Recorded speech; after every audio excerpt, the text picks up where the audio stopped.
What is climate change? Climate change is basically shifts in weather, mostly resulting in heat.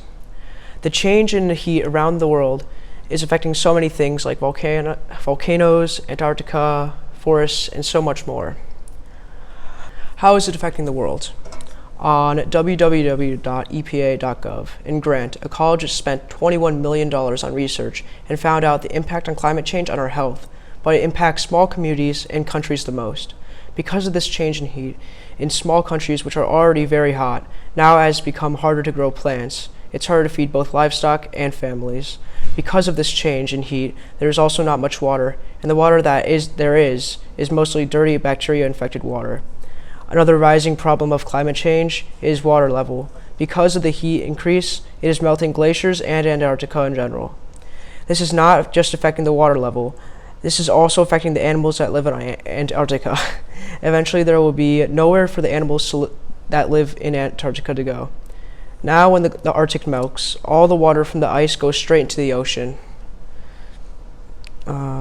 Because of this, the ocean sea level is rising, and in only 40 to 60 years, Florida could be underwater.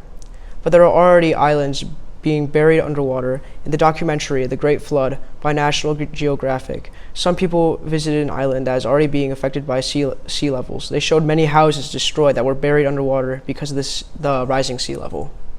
So solutions and things our community has already started that can help solve this issue. So there are many things you can do to help stop climate change, even if you're just a kid. Here are some ideas. Use things over and over again. For example, use a reusable water bottle instead of buying plastic ones, and use cloth bags instead of paper or plastic bags. When you're done with something, try to recycle it instead of throwing it away. Turn off lights and electronics when you're not using them. This can save energy and help reduce the amount of greenhouse gases that are released into the air.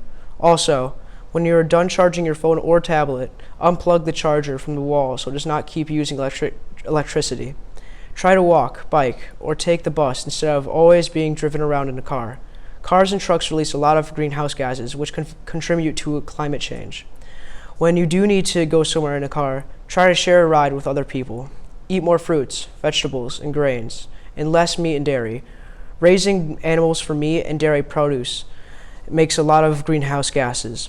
Eating more plant-based foods is good for your health, and it can help the planet too. Learn about wind and solar energy and tell other people about it. Remember, every little bit helps. Even if you can't do everything on the list, just doing one or two things make a big difference. So start today and help protect the earth for generations to come.